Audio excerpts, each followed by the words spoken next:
BCCI द्वारा संविधान में बदलाव को लेकर डाली गई याचिका पर सर्वोच्च अदालत ने अपना फैसला सुना दिया है। इस फैसले के बाद बीसीसीआई अध्यक्ष सौरभ गांगुली और बोर्ड सचिव जय शाह अपने पद पर अगले 3 साल तक रह सकते हैं। भारतीय क्रिकेट कंट्रोल बोर्ड बीसीसीआई के अध्यक्ष सौरभ गांगुली और सचिव जय शाह को देश की सर्वोच्च अदालत से बड़ी राहत मिली है। दोनों ही आने वाले 3 साल तक बीसीसीआई में अपने पद पर बरकरार रह सकते हैं। बुधवार को सुप्रीम कोर्ट ने बीसीसीआई के संविधान में संशोधन से जुड़ी याचिका में यह फैसला सुनाया, यानी बीसीसीआई अध्यक्ष सौरभ गांगुली, सचिव जय शाह के कार्यकाल पर अभी कोई संकट नहीं है। सुप्रीम कोर्ट द्वारा अपने फैसले में कहा गया कि बीसीसीआई के एक कार्यकाल के बाद कूलिंग ऑफ पीरियड की जरूरत नहीं है, लेकिन 2 कार्यकाल के बाद ऐसा करना होगा। सुप्रीम कोर्ट के फैसले से साफ है कि सौरभ गांगुली और जय शाह अपने आने वाले 3 साल तक अपने पद पर बरकरार रह सकते हैं।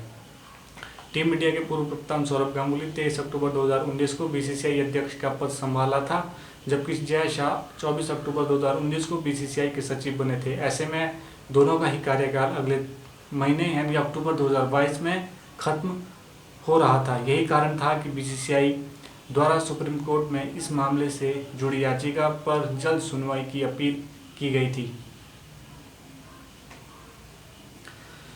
अब दोनों ही सुप्रीम कोर्ट से राहत मिली है। ऐसे में दोनों ही साल 2025 तक अपने पद पर बने रह सकते हैं। सुप्रीम कोर्ट का यह फैसला सिर्फ बोर्ड अध्यक्ष और बोर्ड सचिव के लिए नहीं, बल्कि बीसीसीआई और राज्य एसोसिएशन के सभी अधिकारी पदों के लिए भी है।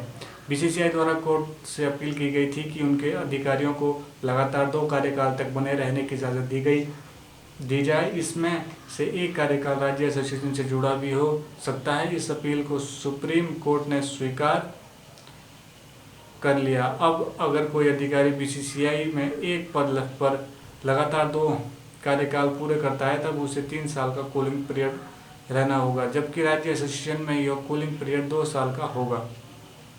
साल 2018 में लागू हुए बीसीसीआई के संविधान में यह नियम था कि किसी भी अधिकारी को 3 साल या कूलिंग ऑफ पीरियड पूरा करना होगा, जिसने राज्य या बीसीसीआई लेवल पर अपने 2 कार्यालय पूरे किए हो। ऐसे में 6 साल पूरे होने पर यह व्यक्ति खुद ही चुनाव की रेस से पूरी तरह से बाहर हो जाएगा।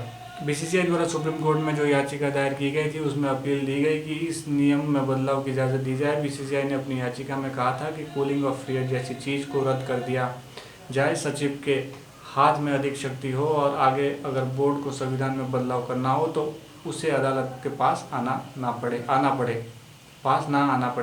बुधवार को सुनवाई के दौरान अदालत ने इस मामले में कहा कि प्रथम दृष्टया हमारा मानना है कि राज्य एसोसिएशन में एक कार्यकाल 3 साल के बाद बीसीसीआई में एक कार्यकाल के लिए कोई कूलिंग ऑफ अवधि की आवश्यकता नहीं है। राज्य एसोसिएशन या बीसीसीआई में 2 कार्यकाल के बाद कूलिंग ऑफ को रखना होगा। उस व्यक्ति में कोई समस्या नहीं है जिसने राज्य में या बीसीसीआई में लगातार 3 साल के 2 कार्यकाल बिताए हो। देखते रहिए, सब्सक्राइब कीजिए, लाइक कीजिए। जय हिंद।